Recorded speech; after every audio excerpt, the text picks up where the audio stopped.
வர்த்தகர்கள் மற்றும் முதலீட்டாளர்களுக்கு வணக்கம். தகவல் மற்றும் பகுப்பாய்வு சேவை உங்களுடன் உள்ளது. System Guru with markets. நிறுவனத்தை பற்றிய சுருக்கமான தரவுகளுடன் தொடங்குகிறோம். இன்னும் சிறிது நேரம் ஒவ்வொரு அளவுருவையும் இன்னும் விரிவாக பார்ப்போம். நீங்கள் ஆர்வமாக இருந்தால் வீடியோவை இடைநிறுத்தலாம். நிறுவனத்தின் ஒவ்வொரு குறிகாட்டியையும் விரிவாக ஆய்வு செய்யலாம். நிறுவனத்தின் தற்போதைய செயல்திறனை பார்ப்போம். Morgan Stanley, ticker MS. இந்த மதிப்பாய்வு ஏப்ரல் 14, 2025 இன் தற்போதைய தரவை பயன்படுத்தி உருவாக்கப்பட்டது. வகைப்பாடு மூலம் குரு வித் மார்க்கெட்ஸ் நிறுவனம் மோர்கன் ஸ்டான்லே துணைப்பிரிவைச் சேர்ந்தது. பேங்க் புரோக்கர் 14 நிறுவனங்கள் பகுப்பாய்வில் பங்கேற்கின்றன. இது அதிகமாகவோ அல்லது குறைவாகவோ பிரதிநிதித்துவம் வாய்ந்தது. இந்த வீடியோவின் முடிவில் உள்ள ஆர்டர் அட்டவணையை தேடுங்கள். நிறுவனத்தின் மொத்த முடிவு 10 புள்ளிகளில் 3. துணைப்பிரிவுக்கான சராசரி முடிவு 1.9 புள்ளிகள். நீங்கள் பரந்த அளவில் பார்த்தால் ஒட்டுமொத்த சந்தையிலும் மொத்த சந்தையின் சராசரி முடிவு 1.9 புள்ளிகள் என்பதை நீங்கள் பார்க்கலாம். 3 புள்ளிகளுக்கு எதிராக மோர்கன் ஸ்டான்லே. ஒரு நிறுவனத்தின் பங்கு விலையின் இயக்கவியலை ஒப்பிடுதல். மோர்கன் ஸ்டான்லே மற்றும் துணைப்பிரிவு நிறுவனங்கள் 12 மாதங்களில் பங்குகளை பார்க்கலாம். மோர்கன் ஸ்டான்லே 18% மாற்றத்தை காட்டியது. துணைப்பிரிவில் விலை மாற்றங்களுக்கு எதிராக 17.4%. இது நிச்சயமாக எதையும் குறிக்காது, ஆனால் இந்த உண்மையை நீங்கள் மனதில் கொள்ள வேண்டும். நிறுவனத்தின் சந்தை மூலதனம். மோர்கன் ஸ்டான்லே $174.42 பில்லியன் மதிப்புடையது. $627 பில்லியன் துணைப்பிரிவு மூலதனத்துடன். மோர்கன் ஸ்டான்லே 27.831% பங்கைக் கொண்டுள்ளது. இது துணைப்பிரிவில் உள்ள தலைவர்களில் ஒருவர். நிறுவனத்தின் இருப்புநிலை மூலதனம் $97.08 பில்லியன் என மதிப்பிடப்பட்டுள்ளது. $348 பில்லியன் துணைப்பிரிவு மூலதனத்துடன். மோர்கன் ஸ்டான்லே 27.877% பங்கைக் கொண்டுள்ளது. சந்தை மற்றும் இருப்புநிலை மூலதனத்தின் ஆக்கிரமிக்கப்பட்ட பங்குகளை ஒப்பிடுகையில் பின்வருவனவற்றைக் காண்கிறோம். ஆக்கிரமிக்கப்பட்ட பங்கு. மோர்கன் ஸ்டான்லே சந்தை மதிப்பு மதிப்பீட்டின் போது துணைப்பிரிவில் 27.831%. இருப்புநிலை மூலதனம் 27.877%. இது பங்குச் சந்தை மூலதனத்தின் பங்கை விட 0% அதிகம்.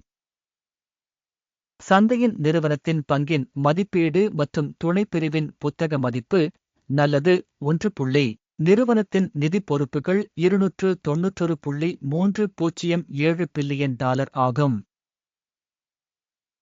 புத்தக மதிப்புக்கான கடன் பங்குகளில் 300.1%.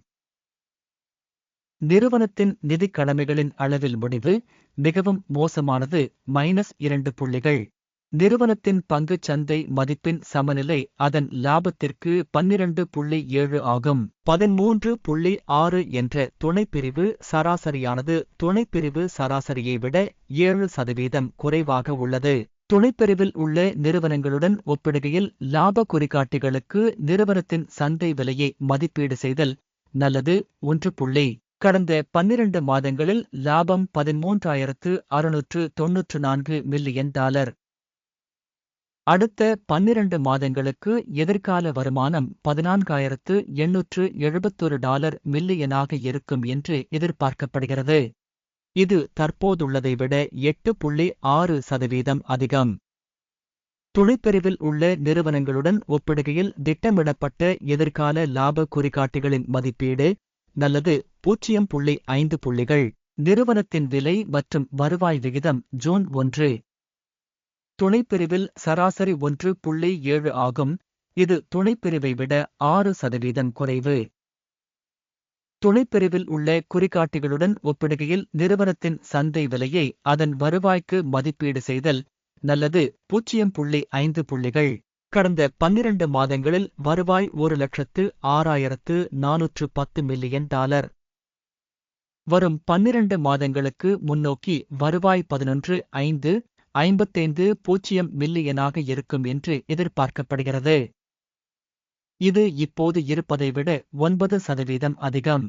துணைப்பிரிவில் உள்ள நிறுவனங்களின் குறிகாட்டிகளுடன் ஒப்பிடுகையில் எதிர்பார்க்கப்படும் எதிர்கால விற்பனை குறிகாட்டிகளின் மதிப்பீடு நல்லது 0.5 புள்ளிகள். விற்பனை வரம்பு 12.9%, துணைப்பிரிவுக்கான சராசரி 12.3%. துணைப்பிரிவு சராசரிக்கும் நிறுவனத்தின் செயல்திறனுக்கும் உள்ள வேறுபாடு 0.6%. துணைப்பிரிவில் உள்ள நிறுவனங்களின் குறிகாட்டிகளுடன் ஒப்பிடுகையில் விற்பனை லாபத்தை மதிப்பீடு செய்தல் நல்லது 0.5 புள்ளிகள். துணைப்பிரிவில் உள்ள பணியாளர்களின் எண்ணிக்கையில் நிறுவனத்தின் பங்கு 23.833% ஆகும். இது சந்தை மூலதனத்தின் பங்கை விட 17% குறைவாகும்.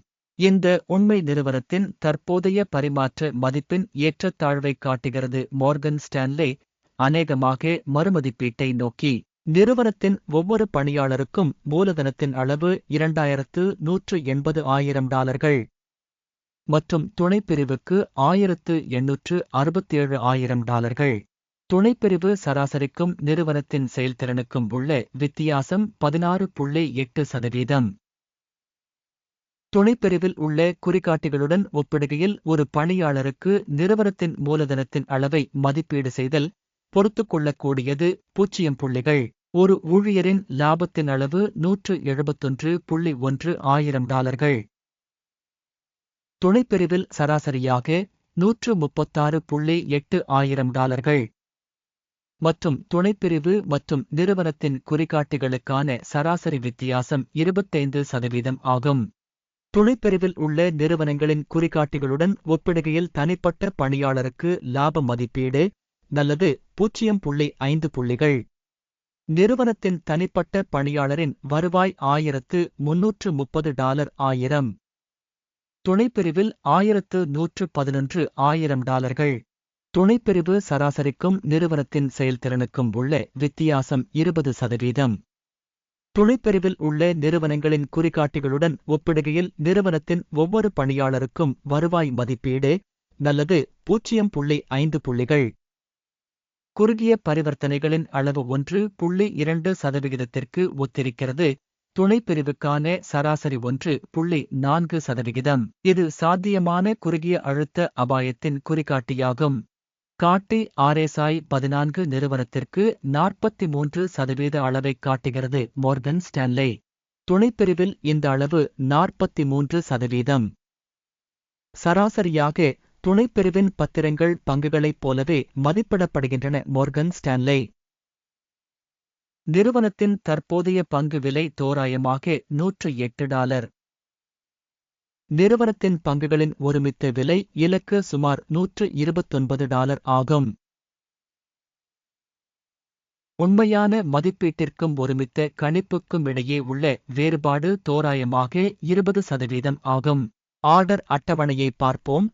அது உங்களுக்கு கிடைக்கும். அதற்கான இணைப்பு பின் செய்யப்பட்ட கருத்தில் உள்ளது.